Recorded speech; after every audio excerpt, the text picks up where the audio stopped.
Okay, picking up with Marichiasana 1, we're going to take a seated posture. You may want strap or folded but open blanket. Sometimes when we're using blankets, if the fold is too much, it actually doesn't give us that opportunity to find that balance. It creates even more imbalance. So, always knowing there are different levels to using a blanket as a prop. So with Marichiasana, we're going to extend one of our legs. I'm going to extend the right leg, draw that left leg in. So you're drawing that leg in again where it feels comfortable. So that may be really close to the groin for some people, and for others, it's going to be out a little bit. Of course, wherever we're drawing that leg in, that could create interference with creating this bind. So if the leg is out more, that means then we have to come in front of the shin even more. So just keeping that in mind, if they do have the leg out here, probably they're not going to want to create this bind. They'll just come forward slightly to get that hamstring stretch, but not do the bind and bringing that chin forward. Okay, so foot drawing in towards the groin, if that feels okay. Using a blanket here under either hip, depending on if that creates some balance in the pelvis for that student.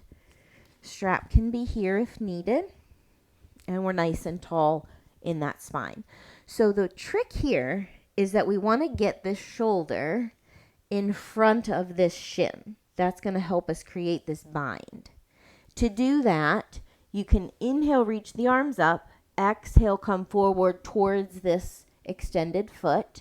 So we're really getting this shoulder in front of the knee or shin. Then you can take this left hand around in front of the shin, because if we can't get it in front, the elbow is going to end up hitting, and we won't be able to make that turn that we're wanting with the arm.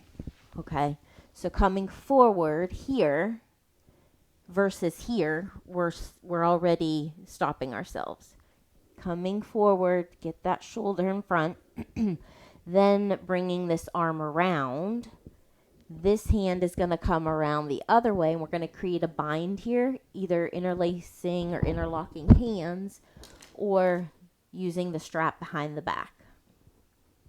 And we're still long, we're still reaching that head out towards the foot, and then taking that chin or forehead down towards the extended leg, holding here for several breaths. Inhale, releasing the bind, lifting the torso, release the leg, shake it out. And you would do the other side. So again, taking it in steps with your students, letting them know, or even for your own practice, letting them know you don't have to do the bind. There's no rules that say you have to do the bind. But also understanding if you're teaching a mixed class, you don't want to prevent students, who maybe are moderate or advanced from going forward in their practice if they want to do the bind. So always having those options available for your students. Okay. Paschimottanasana.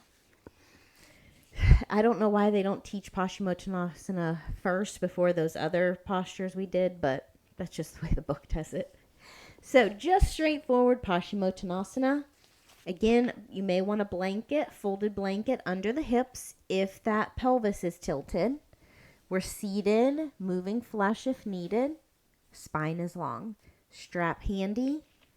Inhale, reach the arms up. Exhale, fold forward. Roll through those hips so we're extending the torso, giving ourselves more length. Reaching for the feet, either creating a bind or just reaching or using a strap. And then continue exhaling. Chin or forehead comes towards the shins. Holding here for several breaths. Inhale. You can either inhale, extending that spine as you lift, or inhale, rolling up, hands slide over the legs back into that seated posture. So a couple of the, differences here is strap, blanket, strap, different positions with the hands around the feet, or they could simply be right here and coming down this way. Now, if you have someone with sciatica, any of these forward folds, they can either feel very good or feel very painful, depending on how they're reaching and what they're doing with their back. So, for low back pain, or specifically sciatica issues that are running through this hamstring area, what you'll find is when someone comes forward, it feels okay until they round. Then that can increase the pain. So your instruction to them in any forward folds would be, if you have low back pain or hamstring issues, you may want to, when you bring the body forward, feel as if you're reaching belly towards thighs versus rounding, taking head towards shin. Okay, so those are going to be your two distinctions, letting people know if it's painful, try taking belly towards thighs. If that doesn't feel good, try rounding, taking head towards shin, letting them decide, checking in with their body as they move slowly doing it, which one feels best for them.